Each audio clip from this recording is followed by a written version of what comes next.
So let's talk about the gay.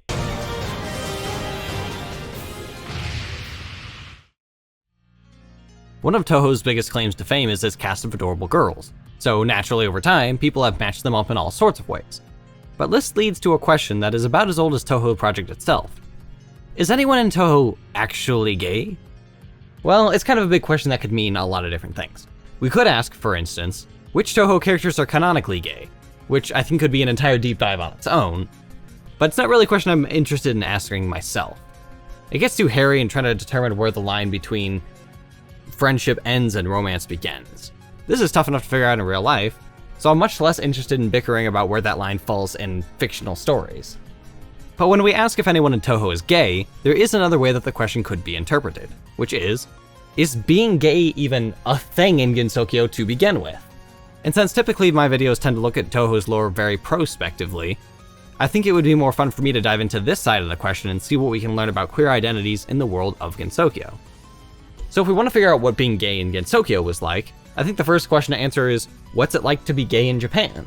Or more accurately, what was it like to be gay when the Gensokyo barrier was created? You see, the culture of Japan has changed a lot in the last 2 centuries due to significant changes in government and influences from outside nations. In the modern day, gay marriage is not nationally recognized, and Japan's constitution defines marriage as being between a man and a woman. This is representative of Japan's culture during the mid-Meiji period, in 1946 when the constitution was written. However, Gensokyo was old, like really, really old. Around 500 years ago, it was given its name as a place of wonder and magic, but in 1885 it was completely sealed away from the outside world. In Zun's own words, Gensokyo was sealed right around the time of the Meiji Restoration. As such, it lacks the cultural and technological changes that took place during this time. It's easy to tell that Gensokyo's culture more closely resembles that of the late Tokugawa period, especially considering that Buddhism is common in Gensokyo, despite being banned during the Meiji Restoration. So when we analyze the culture of Gensokyo, we should analyze it from the perspective of the culture of the late Tokugawa period, albeit with a bit more spiritual maturity, whatever that means.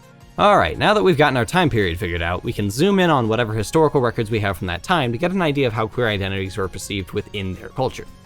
And, well, surprisingly, the history of gay identities in Tokugawa Japan are extensive.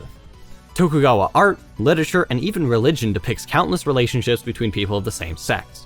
A common word to describe gay relationships at this time was nanshoku, meaning the colors of men. Although the name seems to imply that this refers to exclusively gay men, it refers to a more wide social practice more akin to modern bisexuality. Many Japanese men engage in relationships with both men and women.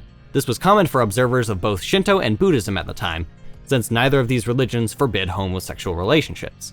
Gay relationships were also common among Bushido. Experienced warriors would teach their apprentices in martial arts and etiquette, but also in romance. At the same time, the apprentice would teach his master to be more compassionate and noble, resulting in an honorable and mutually beneficial gay relationship. So yeah, if honorable gay samurai corps isn't something to add to your Twitter bio, I cannot imagine what else is.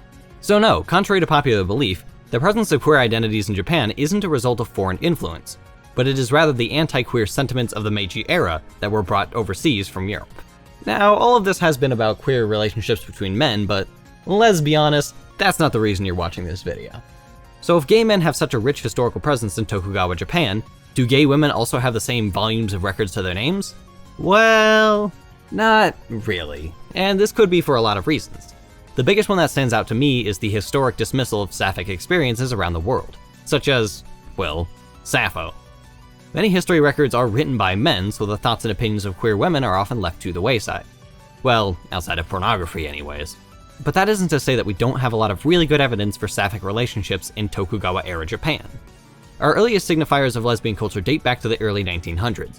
Since around this time Japan was moving towards an anti-queer zeitgeist, lesbian culture started to make public notoriety as it pushed back against the cultural and legal changes of the Meiji era. Now, at the time, there wasn't a female equivalent of the word nanshoku. The implied joshoku, or colors of women, was more of a word for homosexuality in general, not specifically sapphic relationships. Around this time of cultural change, the words dosei and isei came to mean homosexuality and heterosexuality respectively. Dosei became the dominant word used for gay women at this time, which again lumps it in together with gay men and loses a little bit of its details. Lesbian culture was still mostly underground. It was known only for its presence in Japanese high schools. But in the early 1910s, the presently dormant lesbian culture bloomed vibrantly into the public eye with the rise of orokoyaku. Orokoyaku, meaning male role, refers to actors putting on a masculine persona, regardless of their assigned sex or preferred gender. This became especially relevant in 1914, when a brand new railroad company founded the Takarazuka Shoujo Kagekidan, or the Takarazuka Girls Opera Company in English. In an effort to attract customers, this opera company had an interesting and revolutionary idea: to build a theater troupe staffed entirely by women. All of the actors seen on stage are women, including those playing the roles of men. While an all-girl troupe sounds like something primarily marketed towards men, especially, today in the age of modern idol pop, our best records estimate that the audience was 90% female. The reasons for why this is are varied and complex, but one of the leading theories is that the strong subversion of gender roles paired with feminine eroticism catered to the underground lesbian culture of the time. In plain text, cute girls like cute girls. So that's it, right? Based on the records we have of pre-Meiji Japan, Gensokyo's culture matches that of the late Tokugawa period and therefore would have a strong queer presence, right? Well, the thing is that we're only halfway to the answer to that question. Analyzing the culture of Japan is important to understanding Gensokyo, but I hate to break it to you, Gensokyo isn't a real place. It isn't bound by the rules we project upon it from the real world. Gensokyo is whatever ZUN wants it to be, regardless of our own assumptions about it. So what do we know about queer identities in ZUN's Tokugawa Japan? Well, not a lot. This isn't because queer tones don't exist in Touhou, they most certainly do, but drawing the lines between playful banter and romantic interest are already extremely difficult in real life, let alone in a fictional world full of monster girls written by a middle-aged man. There aren't any on-screen relationships in the Touhou series, ever. Even characters who are confirmed to be married are never depicted interacting with their spouses at all. This seems to indicate that ZUN doesn't have a problem with gay relationships in Gensokyo, but rather that he simply isn't interested in writing romance himself. And since the Touhou fandom often misunderstands a lot of ZUN's opinions on his own series, let's run through a lightning round of Touhou myths! Myth number 1, ZUN said that no one in Gensokyo is gay. This is one that I constantly see cropping up around the fandom, so I feel like I have to finally bury it, but no, ZUN did not say this. This myth originates from an article written on Anime Maru, a now defunct satire news website very much akin to Clickhole. This same article that supposedly interviewed ZUN also says that he got the idea for Touhou by seeing a groundskeeper in real life and imagining her being pelted with bullets for minutes on end. It is a funny as all hell article, I just wish people would stop thinking it's real. Oh, and just to put the final nail in the coffin on this myth, the person that wrote this article is a lesbian. Myth number 2, ZUN dislikes shipping. I think this one's an inference from the fact that ZUN writes so little romance in his official works. But this just simply isn't the case. About 5 months ago, ZUN appeared on a Gartic Phone livestream on YouTube.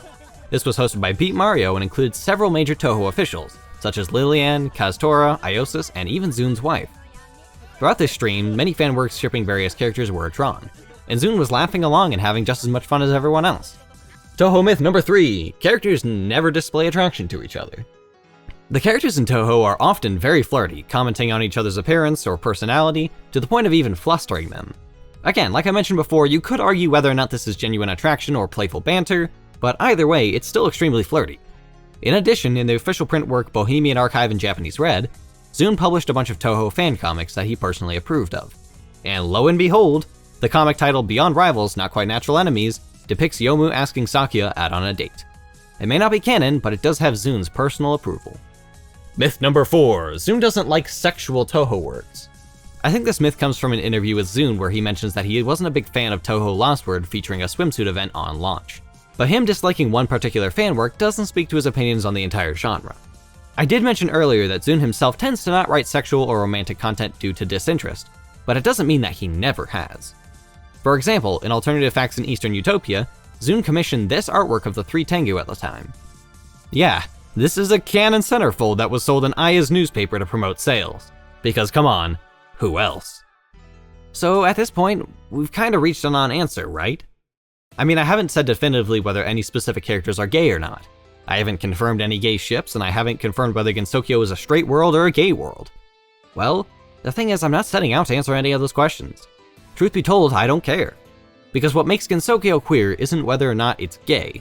It isn't about how gay Tokugawa Japan was. It isn't the cultural precedents we have for gay Gensokyo. It wasn't the amount of times that ZUN has placed his stamp of approval on queer fan works.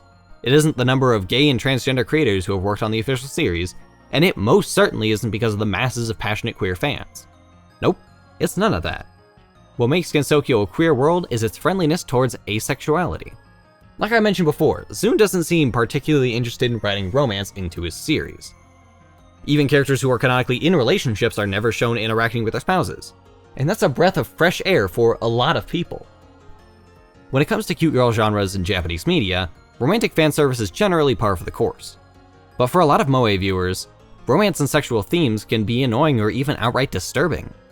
For asexual and aromantic fans in particular, the world of moe media is very uninviting. This is where Touhou shines the best. Gensokyo is a place where anyone can love anyone, including no one. Gensokyo's residents can express love towards each other in any way that they please, and they don't have to worry about awkward romantic tensions getting in the way of their friendship. Many people desire to live in a world just like that. I'll leave the video off with a reference to one of Aya's articles in Alternative Facts in Eastern Utopia. In the article, Aya states that Gensokyo's way of life is being threatened by outsiders, especially humans who have recently wandered in. She interviews Yukari for her opinion on the matter, to which she responds, "Gensokyo is by no means a closed space. We are accepting of everyone."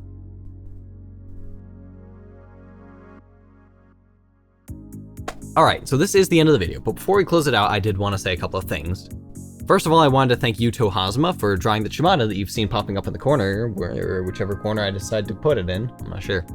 But yeah, for drawing the Chimata that's been popping up to help me cite sources, she does amazing art. I'll link her Twitter in the video description. Second up, as I was finishing this video, we hit 5,000 subscribers, so thanks a lot for that. It's just really crazy to me that we've gotten to this point. I'll be working on a 5K sub special, but it's gonna take a while because the idea I had is gonna need a lot of preparation, so I wanted to make sure I push this video out, and, you know, before the end of Pride Month. But yeah, there will be more content to come, so until then, please hang tight, and thank you so much for watching.